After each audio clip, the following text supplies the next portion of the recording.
Diesel vehicles ಗೆ future ಇಲ್ಲ ಅನ್ನೋದು ಇವಾಗಿನ ಲೇಟೆಸ್ಟ್ ಅಪ್ಡೇಟ್. ಹೌದು, ನೀತಿ ಆಯೋಗ್ ಡೀಸೆಲ್ ವೆಹಿಕಲ್ಸ್ ನ ಗ್ರಾಜುಯಲಿ ಫೇಸ್ ಔಟ್ ಮಾಡಬೇಕು ಅಂತ ರೋಡ್ ಮ್ಯಾಪ್ ನ ಸಜೆಸ್ಟ್ ಮಾಡಿದೆ. ಇಂಡಿಯಾ ಕೂಡ ನೆಟ್ ಝೀರೋ 2070 ಮಿಷನ್ ಕಡೆಗೆ ಕಾನ್ಸಂಟ್ರೇಟ್ ಮಾಡ್ತಾ ಇದೆ. ಗ್ರೀನ್ ಎನ್ವೈರನ್ಮೆಂಟ್ ಹಾಗೂ ಕ್ಲೀನರ್ ಮೊಬಿಲಿಟಿ ಕಡೆಗೆ ಇಂಡಿಯಾ ಸಾಗುತ್ತಿದೆ. ಸೊ ಸಿಂಪಲ್ ಕ್ವೆಶ್ಚನ್ ಅಂತ ಅಂದ್ರೆ, ಫ್ಯೂಚರ್ ಇಲ್ಲ ಅಂದ್ರೂ ಡೀಸೆಲ್ ವೆಹಿಕಲ್ ಮೇಲೆ ಯಾಕೆ ಇನ್ವೆಸ್ಟ್ ಮಾಡ್ತೀರಾ? ಈ ಮಿಸ್ಟೇಕ್ ನ ಮಾಡಕ್ ಹೋಗ್ಬೇಡಿ. ಯಾಕಂದ್ರೆ most of the diesel SUVs ಗಳಲ್ಲಿ ಮೇಂಟೆನೆನ್ಸ್ ಕಾಸ್ಟ್ ಜಾಸ್ತಿ, ಫ್ಯೂಯಲ್ ಕಾಸ್ಟ್ ಜಾಸ್ತಿ, ಹಾಗೇನೆ ರೂಲ್ಸ್ ಅಂಡ್ ರೆಗ್ಯುಲೇಷನ್ ಸ್ಟ್ರಿಕ್ಟ್ ಆಗ್ತಾ ಇರೋದ್ರಿಂದ ಫ್ಯೂಚರ್ ರೀಸೇಲ್ ವ್ಯಾಲ್ಯೂ ಮೇಲೆ ಕೂಡ ಯಾವುದೇ ಗ್ಯಾರಂಟಿ ಇಲ್ಲ.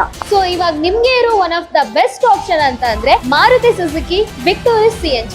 ಈ Victoris SCNG car normal SUV ಗಳ ತರ ಅಲ್ಲ. ಯಾಕಂದ್ರೆ ಇದರಲ್ಲಿ ಸೆಗ್ಮೆಂಟ್ ಅಲ್ಲಿ first time under body CNG tank ಜೊತೆ ಬರ್ತಾ ಇದೆ. CNG ಟ್ಯಾಂಕ್ ಇಂದ ಬೂಟ್ ಸ್ಪೇಸ್ ಕಮ್ಮಿ ಆಗುತ್ತೆ ಅನ್ನೋ ಟೆನ್ಷನ್ ಈ ಕಾರಲ್ಲಿ ಇಲ್ಲ. 439 ಲೀಟರ್ ಎಕ್ಸಲೆಂಟ್ ಬೂಟ್ ಸ್ಪೇಸ್ ನ ಎಂಜಾಯ್ ಮಾಡಬಹುದು. ಅಷ್ಟೇ ಅಲ್ಲ, Victoris car 27.02 km/kg best in segment mileage ನ ಕೊಡುತ್ತೆ. ಜೊತೆಗೆ ಡೀಸೆಲ್ ಗೆ ಕಂಪೇರ್ ಮಾಡಿದ್ರೆ ವಿತ್ ಇನ್ ಫ್ಯೂ ಇಯರ್ಸ್ ಅಲ್ಲೇ ನಿಮ್ಮ ಇನ್ವೆಸ್ಟ್ಮೆಂಟ್ ನ ರಿಕವರ್ ಮಾಡುತ್ತೆ. ಸೊ ನಮ್ಮ ವಿಕ್ಟೋರಿಸ್ SCNG car fully packed future ready SUV ಅನ್ನೋದ್ರಲ್ಲಿ ಡೌಟೇ ಇಲ್ಲ. ಯಾಕಂದ್ರೆ ಇದರಲ್ಲಿ ಮೇಂಟೆನೆನ್ಸ್ ಕಾಸ್ಟ್ ಕಡಿಮೆ, ಗ್ರೀನ್ ಎನ್ವೈರನ್ಮೆಂಟ್ ಫ್ರೆಂಡ್ಲಿ ಹಾಗೂ ಎಕ್ಸಲೆಂಟ್ ಮೈಲೇಜ್ ಕೂಡ ಸಿಗುತ್ತೆ. ನೀವೇನಾದ್ರೂ ಕಾರ್ ಪರ್ಚೇಸ್ ಮಾಡಬೇಕು ಅಂತ ಪ್ಲಾನ್ ಮಾಡ್ತಾ ಇದ್ರೆ ಈ ಕೂಡಲೇ ನಿಯರೆಸ್ಟ್ ಕಲ್ಯಾಣಿ ಮೋಟರ್ಸ್ ಗೆ ವಿಸಿಟ್ ಮಾಡಿ ವಿಕ್ಟೋರಿಸ್ CNG ಕಾರ್ ನ ಆಯ್ಕೆ ಮಾಡಿ. ಗ್ರೀನ್ ಎನ್ವೈರನ್ಮೆಂಟ್ ಹಾಗೂ ಕ್ಲೀನರ್ ಇಂಡಿಯಾಗೆ ನೀವು ಕಾಂಟ್ರಿಬ್ಯೂಟ್ ಮಾಡಿ.